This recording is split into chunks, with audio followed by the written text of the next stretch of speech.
ಎಲ್ಲರಿಗೂ ನಮಸ್ಕಾರ. ಇದು ಸುದ್ದಿ ವಿಶ್ಲೇಷಣೆ. ನಾನು ಶಶಿಧರ್ ಭಟ್. ಇವತ್ತಿನ ಎರಡು ಪ್ರಮುಖ ಸುದ್ದಿಗಳು ಒಂದಕ್ಕೊಂದು ಸಂಬಂಧ ಇದೆ. ಒಂದು ಧರ್ಮಸ್ಥಳದ ಶವಹೂತ ಪ್ರಕರಣ, ಷಡ್ಯಂತರದ ಪ್ರಕರಣವಾಗಿ ಬದಲಾದದ್ದು. ಅದರ ನಿನ್ನೇನು ಕೂಡ ಮಾತನಾಡಿದ್ದೀನಿ, ಅದರಲ್ಲೂ ಕೆಲವು ಬೆಳವಣಿಗೆಗಳಾಗಿವೆ. ಹಾಗೆಯೇ ಇನ್ನೊಂದು, ದಸರಾ ಉದ್ಘಾಟನೆಗೆ ಸಾಹಿತಿ ಬಾನು ಮುಸ್ತಾಕ್ ಅವರನ್ನ ರಾಜ್ಯ ಸರ್ಕಾರ ಆಯ್ಕೆ ಮಾಡಿದ ಬಗ್ಗೆ ತೀವ್ರ ರೂಪದ ವಿರೋಧವನ್ನ ಬಿಜೆಪಿ ವ್ಯಕ್ತಪಡಿಸ್ತಾ ಇದೆ.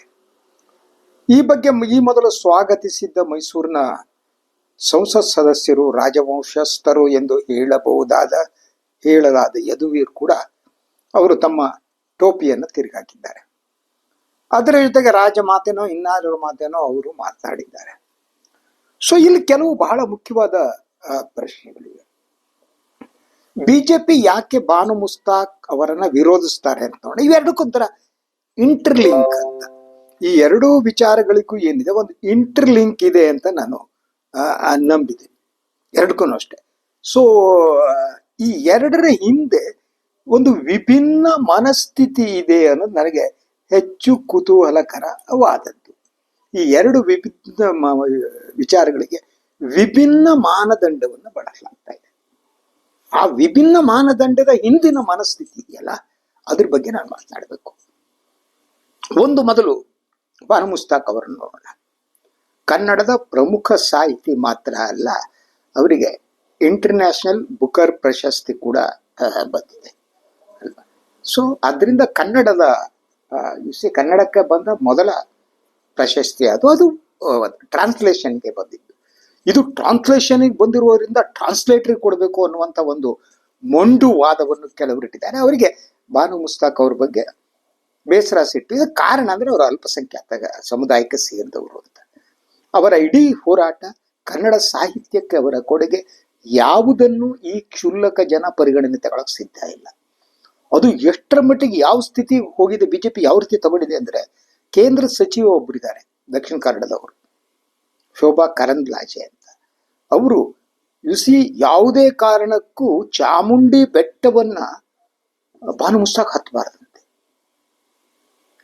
ಅದರಂತೆ ಉಳಿದವರು ಎಲ್ಲರೂ ಕೂಡ ಇದೇ ದಾಟಿಯಲ್ಲಿ ಮಾತನಾಡ್ತಿದ್ದಾರೆ. ಆದರೆ ಈ ಮೊದಲು ಬಾನು ಮುಸ್ತಾಕ್ ಅವರ ಕೈಯಿಂದ ಉದ್ಘಾಟನೆ ಮಾಡಿಸುವುದನ್ನ ಸ್ವಾಗತಿಸಿದ್ದಂತಹ ಯದುವೀರ್ ಒಡೆಯರ್ ಅವರು ಇವತ್ತು ಸ್ವಲ್ಪ ಬೋರ್ಡ್ ತಿರ್ಗಿಸಿದ್ದಾರೆ. ಪಕ್ಷದ ನಿಲುಮೆ ತನ್ನ ನಿಲುಮೆ ಅಂತ ಹೇಳ್ತಾರೆ. ಅಂದ್ರೆ ಪಕ್ಷದ ಒತ್ತಡ ಅವ್ರ ಮೇಲೆ ಬಂದಿದೆ ಅನ್ನೋದು ಬಹಳ ಸ್ಪಷ್ಟ. ಅದಿಲ್ಲದ್ರೆ ಇಷ್ಟು ಬೇಗ ಅವ್ರ ಟೋಪಿ ಬದಲಿಸ್ತಿರ್ಲಿಲ್ಲ. ನಾನು ಹೇಳ್ತಾ ಇರೋದು, ಇದು ಇವತ್ತಿನ ವಸ್ತುಸ್ಥಿತಿ ಇದೆ. ಈ ಬಗ್ಗೆ ಸಾಮಾಜಿಕ ಜಾಲತಾಣಗಳಲ್ಲೂ ಕೂಡ ವಿಭಿನ್ನ ಅಭಿಪ್ರಾಯಗಳು ವ್ಯಕ್ತವಾಗಿದೆ. ಇದು ಒಂದು. ಎರಡನೇ, ನಾನು ಧರ್ಮಸ್ಥಳದ ಬಗ್ಗೆ ಹೇಳಿದೆ. ನಾನು ಧರ್ಮಸ್ಥಳದ ಬೇರೆ ಬೇರೆ ಡೆವಲಪ್ಮೆಂಟ್ಗಳಾಗ್ತಾ ಇವೆ. ಆ ಚೆನ್ನಯ್ಯ ಅನ್ನುವ ವ್ಯಕ್ತಿಯನ್ನ ಅನಾಮಧೇಯನಾಗಿದ್ದವನು ಈಗ ನಾಮ ಸಿಕ್ಕ ಮೇಲೆ ಆತನನ್ನ ತನ್ನ ವಶಕ್ಕೆ ತೆಗೆದುಕೊಂಡಿರುವ SIT ತನ್ನ ತನಿಖೆಯನ್ನು ಮುಂದುವರಿಸಿದೆ. ಆ ತನಿಖೆ ಯಾವುದು ಅನ್ನೋದನ್ನು ನಾನು ನಿನ್ನೆ ಹೇಳಿದ್ದೀನಿ. ಅದು ಬಹಳ ಸ್ಪಷ್ಟ. ಅವರಿಗಿರುವ ಒಂದೇ ಅದು ಷಡ್ಯಂತರ ಅಂತ. ಈ ಷಡ್ಯಂತರ ಅನ್ನುವ ತೀರ್ಮಾನಕ್ಕೆ SIT ಅವರು ಬಂದಾಗ್ಬಿಟ್ಟಿದೆ. ಆದರೆ ಆ ಆರೋಪಗಳು ಏನು ಬರ್ತಾ ಇತ್ತು 85-90ರ ನಂತರ, ನಾಪತ್ತೆಯಾದ ಹೆಣ್ಣು ಮಕ್ಕಳು, ಪುಟ್ಟ ಮಕ್ಕಳು, ಅವರ ಹತ್ಯೆ, ಅವರ ದೇಹವನ್ನ ಯಾವ ರೀತಿ ದಫನ್ ಮಾಡಿದ್ರು, ಏನ್ ಮಾಡಿದ್ರು ಅಂತ ಎಲ್ಲ ವಿಚಾರಗಳು, ಅದು ಯಾವುದನ್ನು SIT ತನಿಖೆ ಮಾಡ್ದಾಗ ಕಾಣ್ತಾ ಇಲ್ಲ. ಅವರಿಗಿರುವ ಗುರಿ ಬಹಳ ಸ್ಪಷ್ಟ. ಈ ದೂರುದಾರರು ಯಾರಿದ್ದಾರೆ ಅವರನ್ನೆಲ್ಲ ಬಡಿದು ಒಳಗಾಕ್ಬೇಕು ಅಷ್ಟೇ. ಸೊ ಚೆನ್ನಯ್ಯನ್ನ, ಮಹೇಶ್ ಶೆಟ್ಟಿ ತಿಮ್ರೋಡಿ ಅವರನ್ನ, ಹೀಗೆ ಯಾರ್ಯಾರು ಸೌಜನ್ಯ ಹೋರಾಟಗಾರರಿದ್ದಾರೆ ಅವರನ್ನ ಬಾಯಿ ಮುಚ್ಚಿಸುವ ಕೆಲಸವನ್ನ ಬಹಳ ಸ್ಪಷ್ಟವಾಗಿ SIT ಮಾಡ್ತಾ ಇದೆ, ಸರ್ಕಾರದ ಬೆಂಬಲದೊಂದಿಗೆ, ಉಪಮುಖ್ಯಮಂತ್ರಿಗಳ ಬೆಂಬಲದೊಂದಿಗೆ. ನಾನು ಅದ್ರ ಬಗ್ಗೆ ಮಾತನಾಡ್ತಾ ಇಲ್ಲ. ಸೊ ಡೆವಲಪ್ಮೆಂಟ್ ಆಗಿದೆ, ಅವ್ರು ಕರ್ಕ ಬರ್ತಾರೆ, ಮಾಡ್ತಾರೆ ಪೊಲೀಸರ ತನಿಖೆ, ನಾನು ಅಬ್ಸರ್ವೇಷನ್ ಹೇಳಿದೆ. ಆದ್ರೆ ನನ್ನ ಪ್ರಶ್ನೆ ಇರೋದಲ್ಲ. ನನ್ನ ಪ್ರಶ್ನೆ ಇರೋದು, ಈ ಎರಡೂ ಪ್ರಕರಣಗಳಲ್ಲಿ ಸಾಮ್ಯ ಮತ್ತು ವಿರೋಧಗಳು. ಏನು ಸಾಮ್ಯ ಮತ್ತು ವಿರೋಧಗಳು, ಅದ್ರ ಬಗ್ಗೆ ನಾನು ಮಾತಾಡ್ಬೇಕು ಅಂತ. ಒಂದು, ಮುಸ್ಲಿಂ ಅನ್ನುವ ಕಾರಣಕ್ಕಾಗಿ ದಟ್ ನಾಡ ಹಬ್ಬ, ಆಕ್ಚುಲಿ ಅದು ನಾನು ಹೇಳಿದಾಗೆ ದೇವರಿಗೆ ಸಂಬಂಧಪಟ್ಟ ಹಬ್ಬ ಕೂಡ ಅಲ್ಲ, ಇಡೀ ನಾಡಿನ ಹಬ್ಬ. ನಾಡಿನ ಹಬ್ಬ ಸರ್ಕಾರ ಮಾಡುವಂತಹದ್ದು. ಸರ್ಕಾರ ನಾಡ ಹಬ್ಬವನ್ನ ಆಚರಣೆ ಮಾಡುವಾಗ ಅದು ಸೆಕ್ಯುಲರ್ ಆಗಿರ್ಬೇಕಾಗುತ್ತೆ. ಯಾಕೆಂದ್ರೆ ಸಂವಿಧಾನದ ಅಡಿಯಲ್ಲಿ ಜಾತಿ ಕೋಮಿನ ವ್ಯತ್ಯಾಸ ಇಲ್ಲ. ಒಂದು ನಾಡು ಕನ್ನಡ ನಾಡು ಅಂತ ಅಂದ್ರೆ, ಕನ್ನಡ ನಾಡಿನ ಪರಂಪರೆ ಅಂತ ಅಂದ್ರೆ ಇಲ್ಲಿ ಎಲ್ಲ ಜಾತಿ ಸಮುದಾಯ ಕೋಮುಗಳು ಸೇರಿನೇ ಕರ್ನಾಟಕ ಆದದ್ದು. ಅದರಿಂದ ಒಂದು ಕೋಮಿನವರನ್ನ ದೂರ ಇಡಬೇಕು ಅನ್ನೋದೇ ಸಂವಿಧಾನ ವಿರೋಧಿ ಆದದ್ದು. ಈ ಶೋಭಕ್ಕ ಈ ರೀತಿ ಹೇಳಿಕೆ ನೀಡಿರುವುದರಿಂದ ಅವು ಸಂವಿಧಾನ ವಿರೋಧಿಯಾದ ಹೇಳಿಕೆಯನ್ನು ಶೋಭಕ್ಕ ನೀಡಿದ್ದಾರೆ. ಯಾರು ಈ ರೀತಿ ಸಂವಿಧಾನ ವಿರೋಧಿಯ ನಾಡ ಹಬ್ಬ, ಅದು ಧಾರ್ಮಿಕ ಹಬ್ಬ ಅಲ್ಲ. Please understand between the two. ನಾಡು ಅಂತಂದ್ರೆ ಕರ್ನಾಟಕ ನಾಡು, ಕರ್ನಾಟಕ ರಾಜ್ಯ. ಕರ್ನಾಟಕ ರಾಜ್ಯ ಏನಿದೆ ಅದು ಆ ನಾಡಿನ ಸಂಭ್ರಮ. ಅದು ಆ ನಾಡಿನ ಸಂಭ್ರಮ ನಾನು ಹಿಂದೆ ಹೇಳಿದಾಗ ಅದು ವಿಜಯನಗರ ಕಾಲದಿಂದ ಬಂದಂಥದ್ದು. ಆ ನಾಡಿನ ಸಂಭ್ರಮ ಆಗಿರುವುದರಿಂದ ಧಾರ್ಮಿಕ ಕಾರ್ಯಕ್ರಮಗಳು ಅದು ಎರಡನೇ ಆಗಿರುವುದರಿಂದ ಸರ್ಕಾರ ಮಾಡ್ತಾ ಇದ್ದರಿಂದ government should act as a secular.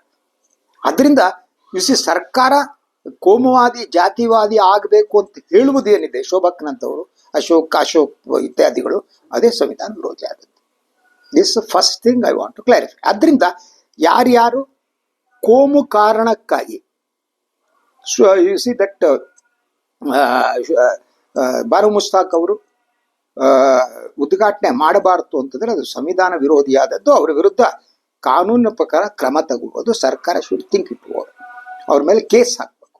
ಯಾಕಂದ್ರೆ ನಾಡ ಹಬ್ಬವನ್ನ ಕೋಮು ಹಬ್ಬವಾಗಿ ಬದಲಿಸುವ ಒಂದು ಮಹತ್ ಹುನ್ನಾರ ಇದೆ. ನಾಡ ಹಬ್ಬ ಎಂದು ಕೋಮು ಹಬ್ಬ ಆಗಲ್ಲ. ಕೋಮು ಹಬ್ಬವನ್ನ ಆಚರಣೆ ಮಾಡಿದ್ರೆ ಬಿಜೆಪಿ ಮಾಡ್ತಾ ಇದ್ದಾರೆ, ಅವ್ರು ಮಾಡ್ಕೊಂಡು ಹೋಗ್ಬೇಕು. ಶೋಭಕ್ಕ ದಟ್ ಇಸ್ ದೇರ್ ಥಿಂಗ್. ಕೋಮು ಹಬ್ಬ ಮಾಡೋದೇ ಅವ್ರ ಕೆಲಸ. ಯಾಕಂದ್ರೆ ಕೋಮು ಹಬ್ಬ ಏನಿದೆ, ಕೋಮು ಹಬ್ಬದ ಮೂಲಕ ದಟ್ ಸಮಾಜವನ್ನ ಒಡೆಯುವುದು ಮತ್ತು ಬಹುಸಂಖ್ಯಾತ ಮತಗಳನ್ನು ಪಡೆಯುವ ಒಂದು ಹುನ್ನಾರ ನಡೀತಾ ಇದೆ ಈ ಸಲ 2000. ಸೊ ಅವ್ರು ಮಾಡ್ತಾರೆ. ಆದ್ರೆ ಸರ್ಕಾರ ಆದದ್ದು, ಸರ್ಕಾರ ಬಹಳ ಸ್ಪಷ್ಟವಾಗಿ ಇದನ್ನ ನಾಡ ಹಬ್ಬವಾಗಿ ಆಚರಣೆ ಮಾಡ್ತಾರೆ. ಅದನ್ನ ಕ್ವಶನ್ ಮಾಡಕ್ಕಾಗಲ್ಲ. ಆದ್ರೆ ನಾನು ಈ ಪಾರ್ಟಿ ಬರ್ತೀನಿ. ಇವರು ಒಂದು ದಟ್ ಬಾನು ಮುಸ್ತಾಕ್ ಬೇರೆ ಧರ್ಮದವರು ಅನ್ನುವ ಕಾರಣಕ್ಕಾಗಿ ನೀವು ಚಾಮುಂಡಿ ಬೆಟ್ಟಕ್ಕೆ ಅವರು ಹೋಗ್ಕಾಡ್ದು ಅಂತಂದ್ರೆ, ನನ್ನ ಮುಂದಿರುವ ಪ್ರಶ್ನೆ ಏನು ಅಂತಂದ್ರೆ, ಮುಸ್ಲಿಮರೊಬ್ಬರು ನಾಡ ಹಬ್ಬವನ್ನೇ ಉದ್ಘಾಟನೆ ಮಾಡಬಾರ್ದು ಅಂತ ಆದ್ರೆ, ಇದೇ ವಾದವನ್ನು ನೀವು ಇಟ್ಕೊಂಡು ಹೋಗೋದಾದ್ರೆ, ನನ್ನ ಪ್ರಶ್ನೆ, ಹಿಂದೂ ದೇವರಿಗೆ ಬಂದಂತ ಹಣ ಏನಿದೆ, ಹುಂಡಿ ಹಣ ಏನಿದೆ, ಅದನ್ನ ಮಹಾಮಸ್ತಕಾಭಿಷೇಕ ಖರ್ಚು ಮಾಡಬಹುದಾ?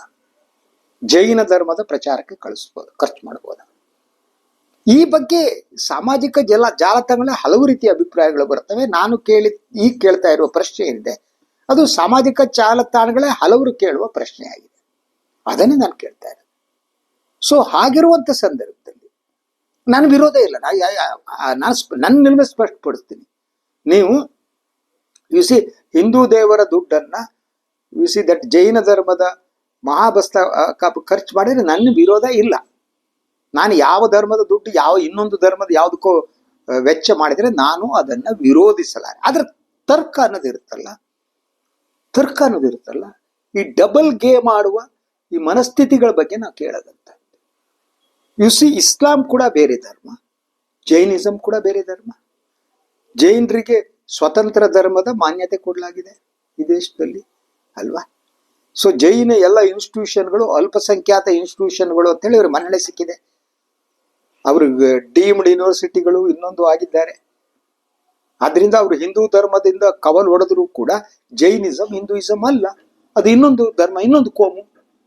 ಹಾಗಿರುವಾಗ ನೀವು ಹಿಂದೂ ದೇವರುಗಳನ್ನ ಅದರ ನಿರ್ವಹಣೆಯನ್ನ ಇನ್ನೊಂದು ಧರ್ಮದವ್ರು ಮಾಡ್ತಾರೆ ಅಂತ ಆದ್ರೆ, ಮತ್ತೊಂದು ಧರ್ಮದವರು ನಾಡ ಹಬ್ಬದ ಉದ್ಘಾಟನೆಗೆ ಹೋದ್ರೆ ಏನ್ ತಪ್ಪು, ಹ್ಯಾಂಗ್ ತಪ್ಪಾಗುತ್ತೆ? ಇದಕ್ಕೆ ಉತ್ತರ ಕೊಡ್ತೀರಿ? ಈ ಪ್ರಶ್ನೆಗೆ ಉತ್ತರ ಯಾವುದು ಅನ್ನೋದು ಶೋಭಕ್ಕ ಹೇಳಬೇಕಲ್ವಾ? How you can say that? ಎರಡು ವಿಚಾರಗಳಿಗೆ ನೀವು ವಿಭಿನ್ನ ಮಾನದಂಡವನ್ನ ಯಾಕೆ ಬಳಸ್ತಾ ಹೋಗ್ತೀರಿ?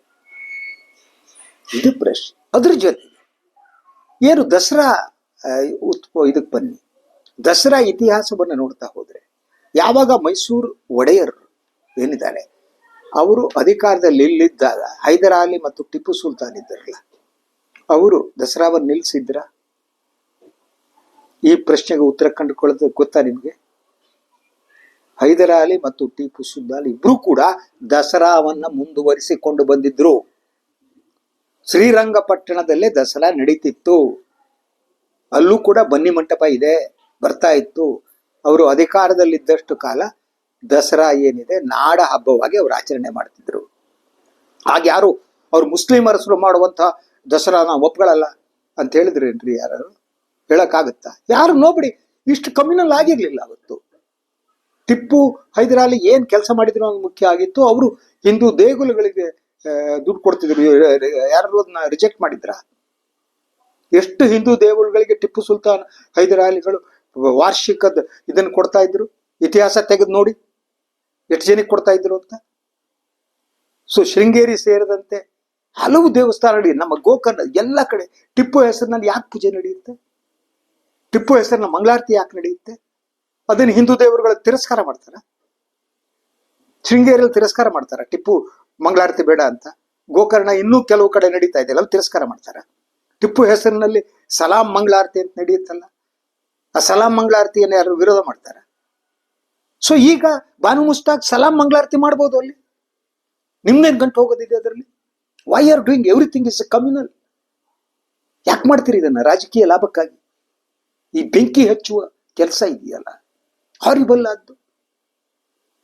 ಅದರಂತೆ ಈ ಎರಡು ಮಾನದಂಡಗಳೇನಿದೆ, ಆ ಮಾನದಂಡ ಬಟ್ಟಿಗೆ ಇವರೇ ಹೇಳ್ತಾರೆ ಡಬಲ್ ಸ್ಟ್ಯಾಂಡರ್ಡ್ ಜನ. ದೇವರ ಹುಂಡಿ ಹಣವನ್ನ ಜೈನ ಧರ್ಮದ ಪ್ರಚಾರಕ್ಕೋ ಇನ್ನೊಂದಕ್ಕೋ ಬಳಸಬಹುದು, ಆಚರಣೆ ಬಳಸಬಹುದು. ಆದ್ರೆ ಯಾರೋ ಅಲ್ಪಸಂಖ್ಯಾತ ಹೆಣ್ಮಗಳು, ಅದು ಧಾರ್ಮಿಕವೂ ಅಲ್ಲ, ನಾಡ ಹಬ್ಬಕ್ಕೆ ಹೋಗ್ಬಿಟ್ರೆ ನಿಮಗೆ ಕೆಳಗಡೆ ಮೆಣಸಿನ್ಕಾಯಿ ಹಾಕಿ ತಿಕ್ಕದಂಗಾಗುತ್ತೆ ಅಲ್ವಾ? This is the thing you see. We should understand, we should try to understand.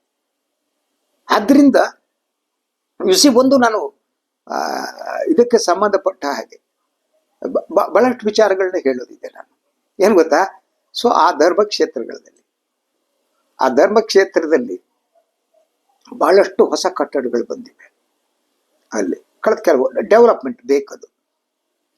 ಬಂದವರಿಗಾಗಿ U see that ಯಾರ್ಯಾರು ಬರ್ತಾರೆ, ಭಕ್ತರು ಬರ್ತಾರೆ, ಉಳಿಯೋ ವ್ಯವಸ್ಥೆ ಮಾಡಬೇಕು, ಇನ್ನೊಂದು ಮಾಡಬೇಕು. ಅಲ್ಲಿ ಯಾವುದೋ ವಸ್ತು ಪ್ರದರ್ಶನ ಇದೆ, ಇನ್ನೊಂದಿದೆ, ಮತ್ತೊಂದಿದೆ.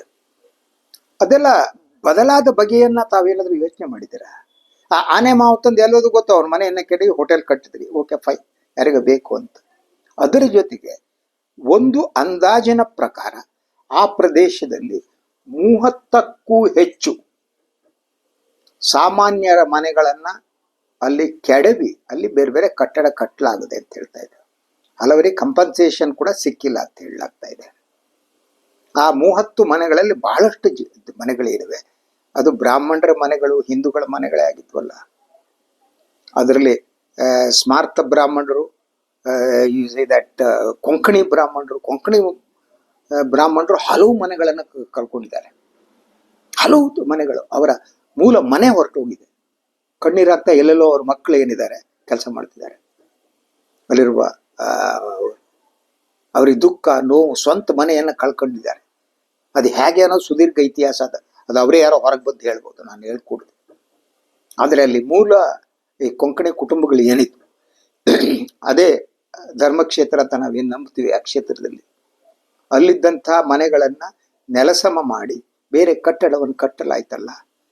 ಇದಕ್ಕಿದ್ದಾಗ ಆ ಕನಿಷ್ಠ 30 ಮನೆಗಳು ಮೇನ್ ಏರಿಯಾದಲ್ಲಿ, ಆ 30 ಮನೆಗಳನ್ನ ತೆಗೆದುಕೊಂಡ ರೀತಿ ಬಗೆ ಯಾವುದು?